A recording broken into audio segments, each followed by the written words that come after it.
Okay, hi. I am going to take you through the process of mixing your shades for let's see, your primary yellow hue. This is the first one that you're going to be mixing shades for, and you're going to do this in order of your hues, right, on your color wheel so that you can control value as you go around the color wheel. You're going to be mixing two shades for your yellow, two shades for every hue, right? So one is going to be a little bit of black, and then the second shade, which will be on the outermost band of your color wheel, will be the darkest shade, and there'll be a little bit more black put into there. But you want a gradual progression from sort of a little bit dark to a little bit darker. Naturally, with yellow as your lightest of all hues, the shade bands in yellow are also going to be the lightest of all of the shade bands in the color wheel.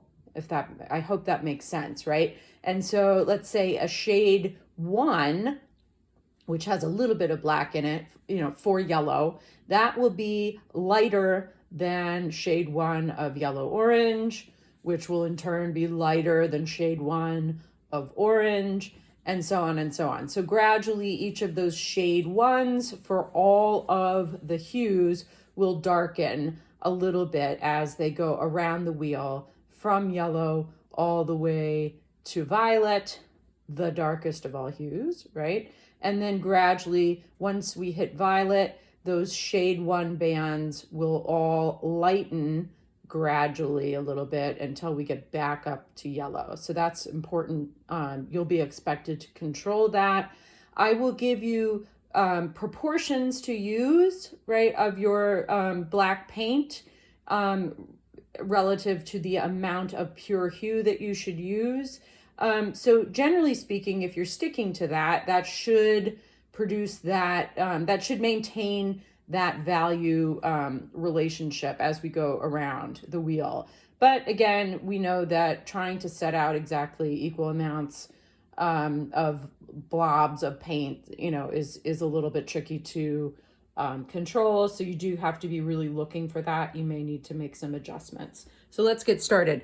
I don't have, I'm really running low on cadmium yellow light. So I'm going to pretend that this I'm pretending, right? Okay, cadmium yellow medium. I'm going to pretend that that is my pure hue of yellow, okay, just for the sake of demonstration. So for your shade 1, right, you are going to put out, I guess I should write this down probably, but that's okay. So you are going to put out 3 parts of your yellow hue, and then you're going to put out half a part of your black. Okay, I think this is a little trickier. Black is, the type of black you have will really influence the outcome of the mixture. I think you have carbon black from Plaza. I hope it's similar to what this bone black from Golden does. This is a pretty weak black, but it's good for mixing these shades. All right, so here we're setting out equal blobs. I'm going to try to get them to be equal, right? Equal blobs of our yellow paint. This is for our first shade number 1, which is going to be the lightest of our 2 shades. Get that out of there. Okay, for our bone black, I am going to try to scoop this out with a clean palette knife and make sure that I have about a half a blob, half of one of these blob sizes, right, of here. So that's probably pretty good. If anything, maybe I want to err on the side of not, a little bit less rather than too much. Okay, that's probably pretty good, I think, in terms of half a blob. So now I'm going to go ahead and mix them together. It's helpful before this point to already have your shade 1 space on your color wheel template. masked off at this point, okay? That's a good thing to have. That way you don't have, you know, that you can kind of minimize the amount of time that this is out here uncovered and subject to drying, okay? So we mix this thoroughly. You can see that this is not a very strong black. So I'm hoping that your Plaza black is really also pretty weak. So you might get one that's a little bit darker than this, but it shouldn't be, you know, much darker than this, okay? So this is pretty good. Once you have that thoroughly mixed, I do think it's good to go ahead and paint a chip real quick. That way you have a reference for it and you can go back and you can compare it if you need to remix this. So paint out a chip. Remember, just kind of take your time, glide it slow, and you get a nice, as long as you're not pressing too hard, you should get a nice opaque coverage there.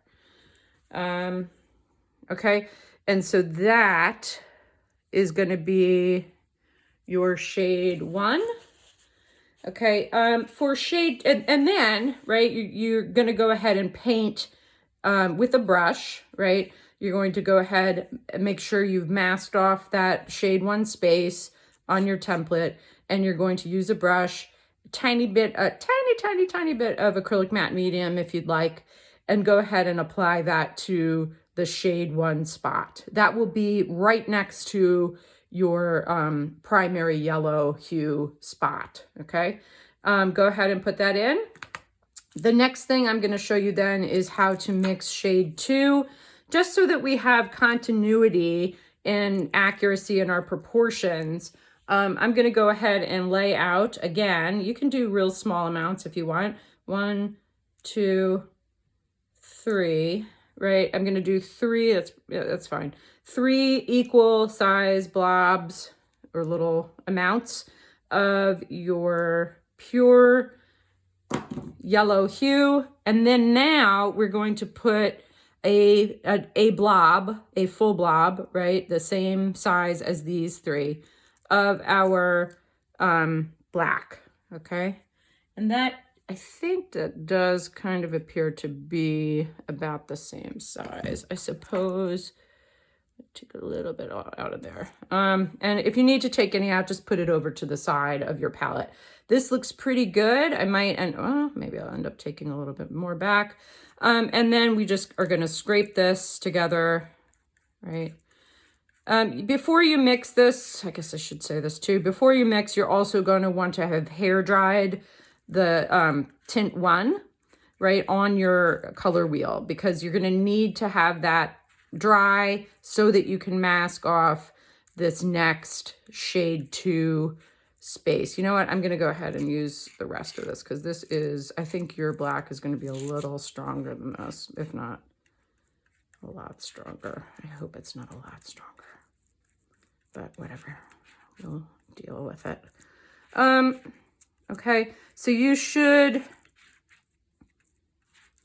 be getting a result that's similar to this. Yours may be a little bit darker. It's better to have it on a little bit on the lighter side, right? Not too dark, right? Make sure, if anything, you undershoot the amount of yellow, I'm sorry, of black that you're adding to this. So we're gonna paint this out. I suppose we may find that we underused our black here. I think you're gonna be okay because I think your carbon black is a little bit different of a pigment composition than my Golden's bone black. Bone black is, right. And so that should be a little bit darker, right? So then you'll see when we put them together, you should see that nice kind of even progression. This could go a tiny bit darker, okay? But you should see a pretty even progression here from yellow without any black, you know, pure hue, to tint number 1, right? A little bit, you know, it has a little bit of black in it, and then tint number 2, which has, you know, twice the amount of black in it as the first sorry, shade. I hope I said shade. This is shade number 1, right? Shade 1 with black, and then shade 2 that has a little bit more black. So this is shade 1 is 3 parts yellow, 3 equal blobs of yellow plus half a blob of your black. Shade 2 is still 3 parts yellow to 1 part black. So the same size blob of black, okay? So that's what you should be doing for every subsequent hue. Actually, this is looking pretty good, the way that they turned out, okay? So you should be good. Once you have this, go ahead and paint this on with your brush on the masked off area of your color wheel on that outside band. So that's the right next to your shade 1.